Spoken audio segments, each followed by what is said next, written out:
Hello friends, welcome to Bangalore Samayal. இன்னைக்கு நம்ம பார்க்க போற ரெசிபி ஜவ்வரிசி பக்கோடா.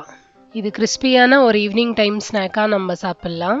டேஸ்ட் சூப்பரா இருக்கும். அதே சமயம் இதை ரொம்ப ஈஸியாவும் செஞ்சிடலாம். ஒரே ஒரு ப்ரீ ப்ரிப்பரேஷன் மட்டும் இருக்கு. அது என்னன்னா ஜவ்வரிசியை ஒரு 3 மணி நேரத்துக்கு முன்னாடி ஊற வச்சிடணும். இதை மட்டும் நம்ம பிஃபோரா செஞ்சிட்டா ஈஸியா ஈவினிங்ல சூப்பரா சீக்கிரமா செஞ்சிடலாம். இது செய்ய தேவையான இன்கிரிடியன்ட்ஸ் ஜவ்வரிசி, தயிர், அரிசி மாவு, இது மூணுமே ஒரு கப், ரவை 3/4 கப், ஒரு மீடியம் சைஸ் வெங்காயம், 2 பச்சை மிளகா, ஒரு சின்ன துண்டு இஞ்சி, கொஞ்சம் கொத்தமல்லி, கருவேப்பிலை, இது எல்லாமே பொடியா அரைஞ்சி வச்சுக்கோங்க. 1/4 டீஸ்பூன் சீரகம்.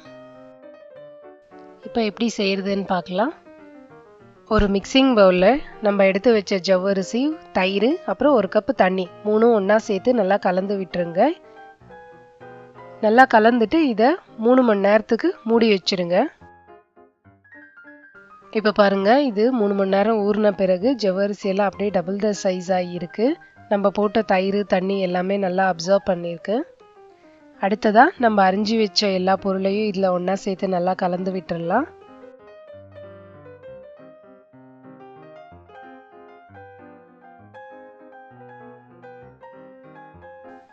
இதெல்லாம் நல்லா கலந்ததும் நம்ம மாவெல்லாம் இப்போ சேர்த்துடலாம்.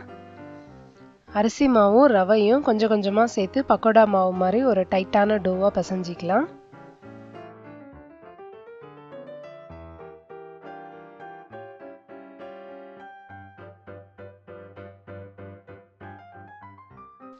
இந்த அளவுக்கு கட்டியாக இருக்கணும் மாவு. அடுத்ததாக நம்ம பக்கோடா போட்டுடலாம். அதுக்கு ஒரு பேனில் எண்ணெய் ஊற்றி சூடு பண்ணிக்கோங்க. எண்ணெய் காஞ்சதும் ஒரு ஸ்பூனில் கொஞ்சம் கொஞ்சமாக எடுத்து போட்டு ஃப்ரை பண்ணிக்கோங்க. அப்படி இல்லைன்னா நீங்கள் கையில் சும்மா அப்படியே உதுத்து போட்டு கூட பண்ணலாம். உங்களுக்கு ரெண்டில் எது வசதியாக இருக்கோ அதை செஞ்சுக்கோங்க. இப்போ நல்லா கோல்டன் ப்ரௌன் கலராக ஆகிறது வரைக்கும் பார்த்து பொறுமையாக திருப்பி போட்டு வறுத்து எடுத்துக்கலாம். அவ்வளோதாங்க, பக்கோடா இப்போ ரெடி ஆயிடுச்சு.